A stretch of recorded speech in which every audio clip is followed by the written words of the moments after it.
చంద్రశేఖర్ రావును ఏ విధంగా గద్దె దింపాలనో ఈ రోజు కూలంకషంగా చర్చించుకున్నాం.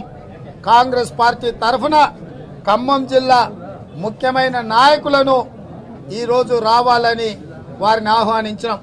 ఖమ్మం జిల్లాలో కాంగ్రెస్ పార్టీకి పెద్దలు కేంద్ర మాజీ మంత్రివర్యులు శ్రీమతి రేణుకా చౌదరి గారు, సిఎల్పి నాయకులు భట్టి విక్రమార్క గారు కీలకమైన నాయకత్వం అంతా ఈరోజు ఖమ్మం జిల్లాలో కాంగ్రెస్ పార్టీలో క్రియాశీలక పాత్ర పోషిస్తున్నారు. వాళ్ళందరి సలహాలు సూచనల మేరకు ఈరోజు కాంగ్రెస్ పార్టీ పొంగులేటి శ్రీనివాసరెడ్డి గారి మిత్ర బృందాన్ని ఆహ్వానించడం జరిగింది. ఇది ఆషామాషి రాజకీయ చేరికలు కావు. కేసీఆర్ వ్యతిరేక రాజకీయ పునరేకీకరణ. దీంట్లో ఒక గొప్ప లక్ష్యం, ఒక గొప్ప ఉద్దేశం ఉంది. ఆనాడు పాల్వంచ ఖమ్మం జిల్లాలో 1969లో మొట్టమొదటి తెలంగాణ ఉద్యమానికి పునాదులు పడ్డాయి. మళ్లీ తుది దశ తెలంగాణ ఉద్యమానికి ఇదే ఖమ్మం జిల్లాలో మిత్రుడు శ్రీనివాసరెడ్డి గారు ఇతర మిత్రులందరూ కలిసి ఈ రోజు పునాదులు వేస్తున్నారు. చంద్రశేఖరరావు గారి పతనానికి, ఆ పతనాన్ని ఎంత వేగంగా ముందుకు తీసుకెళ్లాలనో అంత వేగంగా మేము అందరం కలిసి తీసుకెళ్లాలని చర్చించినాం. వారిని రోజు కాంగ్రెస్ పార్టీ పక్షాన సాదరంగా ఆహ్వానించినాం. మాకు వారి నుంచి సానుకూల స్పందన వచ్చింది.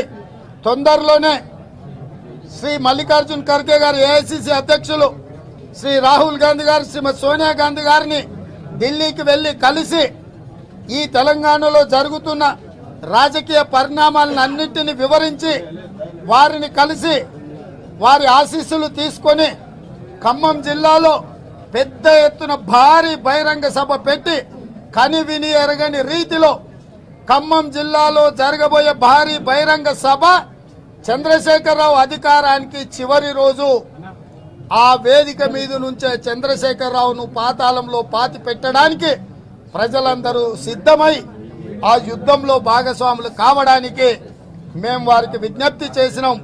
తప్పకుండా నాకు, మా ఎంకన్నకు సంపూర్ణమైన విశ్వాసం ఉన్నది.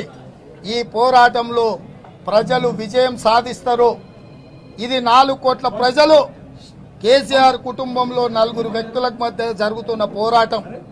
వ్యక్తులు ఎప్పుడు కూడా వ్యవస్థ ముందు తల వంచక తప్పదు, ఓటమిని అంగీకరించక తప్పదు.